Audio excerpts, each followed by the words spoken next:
This video is an example of finding an expected value. During the NCAA basketball tournament season, affectionately called March Madness, part of one team's strategy is to foul out their opponent if his free throw shooting percentage is lower than his 2-point field goal percentage. Toby's free throw shooting percentage is lower and is only 55.6%. After being fouled, he gets 2 free throw shots, each worth 1 point. Calculate the expected value of the number of points Toby makes when he shoots 2 free throw shots. Okay, so let me summarize the pertinent pieces of information. So the probability that Toby successfully makes a free throw shot is 55.6%. Okay, that's a single throw. So in decimal, that's going to be 0.556. So the complement to that, the probability he does not make a free throw shot, is going to be 1 minus 0.556, and that's 0.444. All right, so now I need to set up a probability table to help me find the pieces I need for the expected value formula. So first I'm going to write out the outcomes in words, and that will help me figure out the rest of the table. I'm going to need numeric values for the formula. So I need to translate these outcomes to x values, and then I need to find their corresponding probabilities. And to do that, I'm going to use the AND rule for probability. So the first outcome that I can think of is that he makes neither free throw shot, and he's doing 2 shots. Sorry. So if he makes neither, the x value is going to be 0. Okay, because we're talking about points, the x value will be points. Sorry, I should have put that in first. Okay, so if he makes neither, he gets 0 points. He could make the first shot and not the second. Okay, and this is going to be a little messy, so I better organize this a little better. Okay, so if he makes the first shot and not the second, he's made 1 shot and he gets 1 point. But that's not the only possibility. He could not make the first shot and then make the second. So this outcome will be not first and makes the second. Okay, so in that case, he would also get 1 point. Okay, 1 point for making the second shot. And then the last outcome is that he makes both. So if he makes both, then he gets 2 points. All right, so I think this takes care of all possible outcomes. I'm going to use the AND rule for probability to find these corresponding probabilities.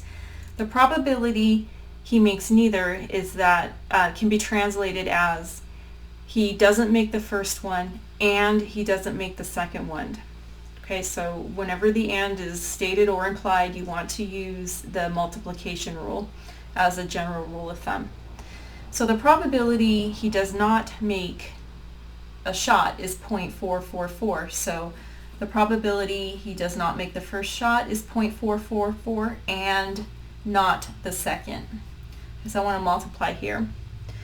Okay, so it's going to be 0.444 squared. And then the probability he makes the first and not the second is going to be 0.556. Okay, so the probability he makes a shot is 0.556 and not the second. So I'm going to multiply that by 0.444. And then the probability he does not make the first and the second is basically going to be the same as this one. But if you want to write it out exactly in order, you can.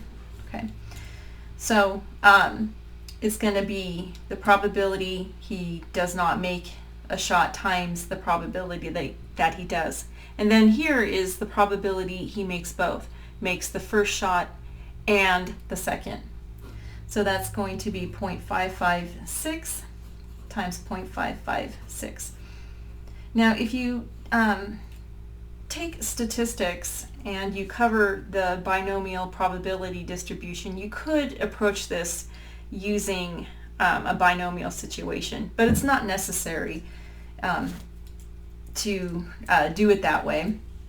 All right, so now I want to find the expected value. The expected value formula takes each x value, multiplies it times their corresponding probability, adds it to the next value times its corresponding probability, and so on until you're done with the table.